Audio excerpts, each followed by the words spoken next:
ছিল বাজার টাজার করে নিয়ে এসছে, তাই তো? এই বাজার করতে 2 ঘন্টা টাইম লাগে? 2 ঘন্টা আগে গেছ?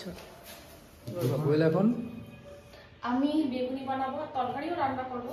তো বেগুনগুলো নষ্ট হয়ে যাচ্ছে, তাই ভাবলাম চলো বেগুনি বানিয়ে ফেলি। তো এখানে এই যে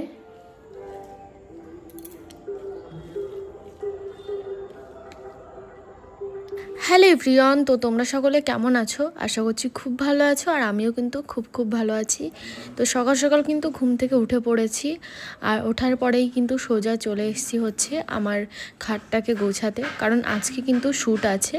আর শ্যুটের দিন প্রচণ্ডই চাপ থাকে, মানে সারাদিন আর কিচ্ছু করার সুযোগ পায় না একবার রেডি হয়ে যাওয়ার পরে।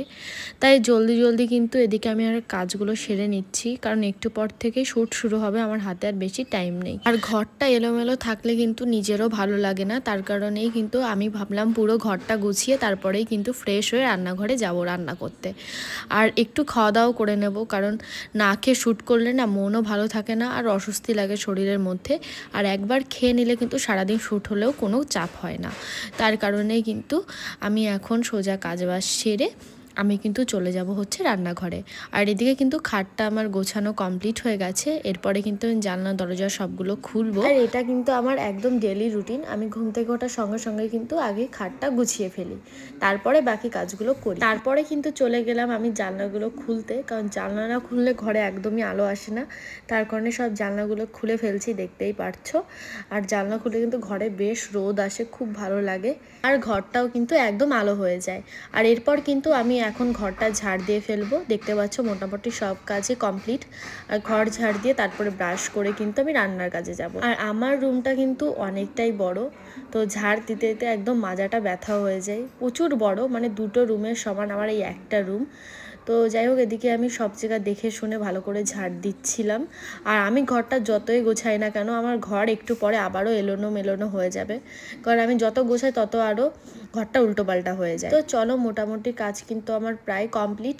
এবারে কিন্তু ব্রাশ করব, তো এদিকে ব্রাশ নিয়ে কিন্তু চলে এসেছি।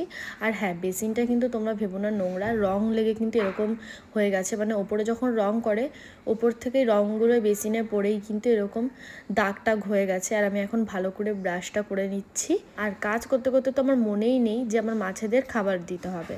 আর আমার মাছদের কিন্তু সকালবেলায় মানে 6টা করে দানা দিতে হয়, আর সারাদিন না দিলেও চলে। তারপরেও সবাই আসে আর টুকটুক করে খাবার দেয় ওকে, মানে দিনে 3-4 বার খাবার দেওয়া হয়েই যায়। আর এই মাছগুলোকে নাকি বেশি খাবার দিতে নেই। আমি প্রায় সকালবেলা ঘুম থেকে উঠে সবার আগে মাছদের খাবার দিয়ে দিই। সেরকম কিন্তু আজকে আমি খাবার দিয়ে ফেলেছি, হয়তো ওদের পেট ভরা তাই খাচ্ছে না, বাট দেওয়ার সঙ্গে সঙ্গেই যেদিন ওদের খিদে পায় তখন ওরা সঙ্গে সঙ্গে খেয়ে নেয়। তো আমার বর সকাল সকাল বাজারে গেছিল, বাজার টাজার করে নিয়ে এসছে, তাই তো? এই বাজার করতে 2 ঘন্টা টাইম লাগে? 2 ঘন্টা আগে গেছ? এই যে সব বাজার টাজার করে নিয়ে এলো। এখন আমার বর যাবে হচ্ছে কোথায় রাজ? দোকানে। আর তাছাড়াও না জল শেষ হয়ে গেছে, জল লাগবে।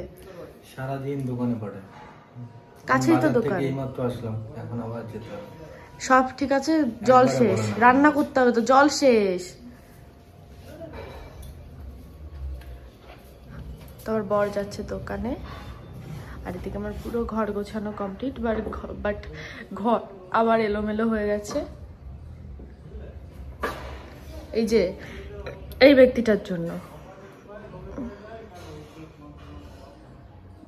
এখন আমি বেগুনি বানাবো আর তরকারিও রান্না করবো। তো বেগুনগুলো নষ্ট হয়ে যাচ্ছে, তাই ভাবলাম চলো বেগুনি বানিয়ে ফেলি। তো এখানে এই যে দাঁড়া, এই পাশে আসো। বেসন, তাই তো? বেসন গুলি আছে। হ্যাঁ, লঙ্কার গুঁড়ি দিয়ে। আর আমি এই বেগুনটা দিয়ে ট্রাই করছিলাম যে ঠিকঠাক আছে কিনা ব্যাটার বানানো। আর এখন আমি বেগুনি ভাজবো।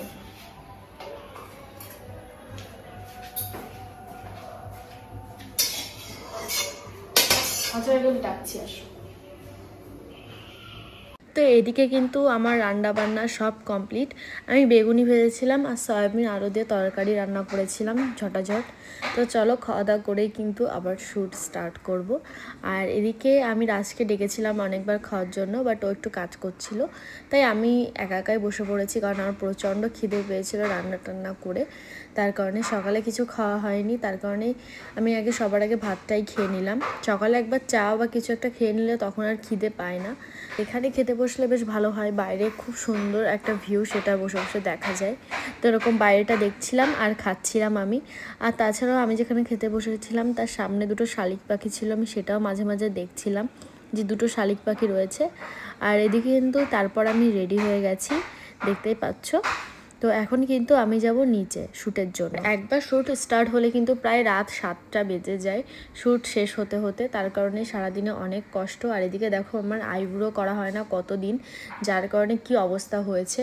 মানে বাড়ি থেকেই আমি অনেক দিন বেরোই না, তার কারণে এরকম জংলি হয়ে রয়েছে, আর দেখতেও না খুব বিচ্ছিরি লাগে মুখটা, তার কারণে কি আর বলবো। চলো চলো, মা এখান থেকেও 10 বার যাচ্ছে আসছে। যে আমাদের ক্যামেরা যেটাতে শ্যুট হয়, তো চলো নিচে আসার সঙ্গে সঙ্গে কিন্তু এদিকে মোটামুটি শ্যুট স্টার্ট হয়ে গেছে। আর এই ভিডিওটা দেখতে চাইলে তোমরা কিন্তু রাজকৌল সিরিজে গিয়ে দেখতে পারো ফেসবুকে, এই ভিডিওটা কিন্তু অলরেডি পোস্ট হয়ে গেছে। আর এদিকে কিন্তু মামার ফেস যাচ্ছিল, তার কারণে আমি এমনি জাস্ট নর্মাল ডায়লগগুলো দিচ্ছিলাম। শ্যুট আমাদের অনেক তাড়াতাড়ি শেষ হয়ে যায়, বাট আমার জন্য হয় না, কারণ আমি না অনেক হাসাহাসি করি, যার কারণে অনেক অসুবিধা হয়। কারণ এইসব শ্যুটের আমার অভ্যাস নেই, একটু ভুল হলে না আমি হেসে ফেলি, যার কারণে অনেকটা সময় নষ্ট হয়ে যায়। আর তাছাড়া আমরা সবাই অনেক ফাঁকিও মারি, তাই লেট হয়ে যায়। আর এদিকে আমি জানিই না আমার বর ভিডিওগুলো করছে, আমি ওকে বলেছিলাম যে তুমি ভিডিও করো, আর এখন ওদের শ্যুট হচ্ছে। তো চলো এখন আমি আমার ডায়লগগুলো দিচ্ছিলাম, আমার ফেস যাচ্ছে, আর দেখো আমার মুখটা কিভাবে রয়েছে কুটনির মতো। তো রাস্তা বলে আমি নাকি সত্যি সত্যিই কুটনি হবে হয়তো। তো যাই হোক, এদিকে কিন্তু এই ভিডিওটা মোটামুটি আমাদের কমপ্লিট। আর তারপরে কিন্তু এখন আবার ওপরে যাব। আর কালকের না পরোটা ছিল, রাজকে বলেছিলাম সেই পরোটাগুলো ডিম দিয়ে ভেজে ফেলতে, তাই আমার বর দেখি ওপরে এসে ডিম দিয়ে পরোটাগুলো ভেজে ফেলেছে, নাহলে শুধু শুধু নষ্ট হতো। তারপর দেখি সঙ্গে আবার একটু চিকেনও দিয়েছে, চিকেন টিকেন দিয়ে ভালো করে দিয়েছে। মানে চিকেনটা ও খেয়ে ফেলেছে পরোটা দিয়ে, শুধু আলুগুলো দিয়েছে, মানে কি বলবো আর। তো চলো এটা আবারও আমি খাবো, একটু আগে নাকি আমি ভাত খেয়েছি, এখন এটা খেয়ে আবারও শ্যুট স্টার্ট করব। আর শ্যুট যেদিন থাকে সেদিন তো প্রচণ্ড চাপ, তো কিভাবে সময় কেটে গেল নিজেও জানি না। তারপরে এতটাই ক্লান্ত লাগছিল, আমি দেখি একটু ফল নিয়ে বসেছি, ফল খাবো তার কারণে। আর আমি না একটু ঘুমিয়েও পড়েছিলাম, আর ঘুম থেকে ওঠার পরে দেখতে আমাকে ঠিক এরকম লাগছিল, কারণ শ্যুট যেদিন থাকে প্রচণ্ড ক্লান্ত লাগে শরীরটা। তো যাই হোক, ব্লগটা এখানেই শেষ করছি। তোমাদের কেমন লাগলো অবশ্যই কমেন্টে জানিও। আর হ্যাঁ, আমি রোজ ব্লগ দেওয়ার চেষ্টা করবো, এবার জানি না কতদূর কি দিতে পারবো, তোমরা দেখতে থেকো। তো চলো আজকের মতো সবাইকে টাটা, দেখা হচ্ছে নেক্সট ব্লগে।